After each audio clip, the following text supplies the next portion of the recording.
6 cups of berries in a large bowl.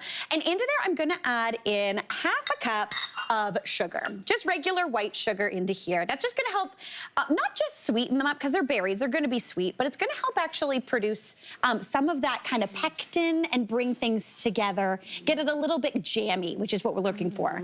But to help that along, I'm also going in with a tablespoon of my good friend cornstarch. Oh, that's baking soda. Don't put that in there. My good friend cornstarch. I was reaching for a blind and I was like, nope, don't do that.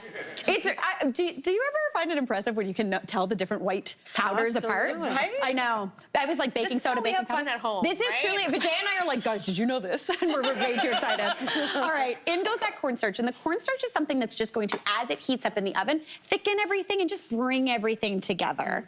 Big hugs. Big hugs. Big hugs. Big berry hugs. It makes the berries just go like this. Hugs, come, friends. Yeah, friends. This is it, friends. Go on and feel like berry hugs. That's what you want your berries to do. I was like, okay, so into there, I'm also gonna go in with some spices. So the first thing I'm gonna go in with is a little bit of ground ginger. I love ginger in any sort of cobbler or crisp. It just brings a little bit of warmth. I'm going in with half a teaspoon. Okay. If fresh is okay too? Fresh would be delicious. Yeah, okay, I'd probably go in with maybe a tablespoon for a little bit of a punchierness. Yeah. So that's going in. Then we need a little bit of... What's happening? Nutmeg! Whoever called out nutmeg, good job in the audience. They know. When I'm rooting around in my pocket, you know. Is that a chocolate truffle? What is that? It's a little nutmeg. It's the best nutmeg. Imagine I had chocolate in my pocket. Well, I was gonna Laundry say. would be very difficult. Question. Yes. Question. Do you okay, if you're traveling with pocket nutmeg, yes. Are you also traveling with a pocket rasp? You know what? I sometimes do, but oh, it's gone. A lady in the audience one time gave me a teeny tiny little grater for my pocket nutmeg, and it is my favorite thing in the world. That. It's a dream. All right, in there we've got those spices, and then I like to add a little bit of something citrusy in. So I've got an orange here. Now, if you wanted to, you could also do a lemon, but I'm gonna add in the zest of about half of an orange, just to give it a bit of flavor. Brightens things up, makes it taste like sunshine, which is always a good thing. And berries and oranges are just like a match made in heaven. All right, tap that in.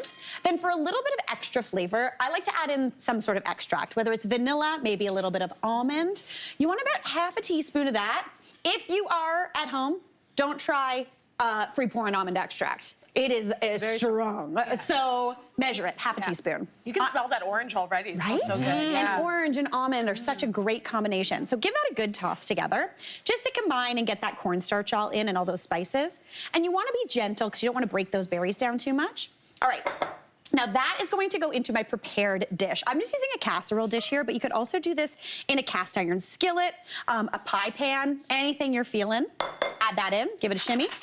And now for the topping. If you wanted to, you could do a classic crisp with a little bit of oats and things like that. But I wanted to do a cobbler. And cobblers, I hear, are named because they look like cobblestones on the top. Because basically it's a little biscuit topping. Right. And you're gonna step and hop over all that berry goodness into deliciousness. Sorry, Dave, I was like, follow me around. Really quick and easy biscuit. So in the same bowl, because I don't want to dirty up another bowl, I'm going in with 1.5 cups of all-purpose flour.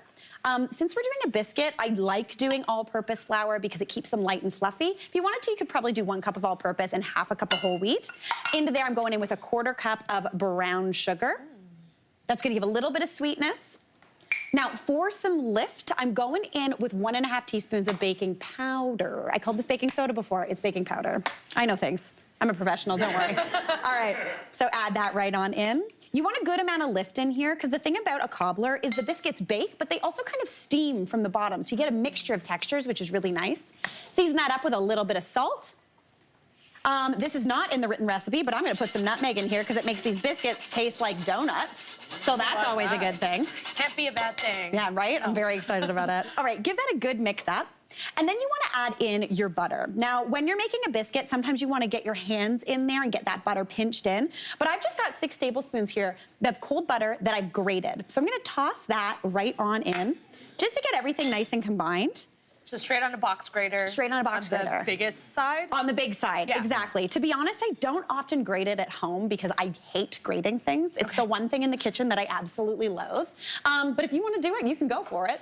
You know what? I find that if you put it in the freezer for a little while, It helps. Yeah. You got to have a good sharp box grater and you're good to go. All right, real quick, I'm going to throw in half a cup of buttermilk. If you don't have buttermilk, you could totally do this with regular milk, add a little bit of acid, maybe some vinegar or lemon juice, just to acidify it to get that baking powder moving.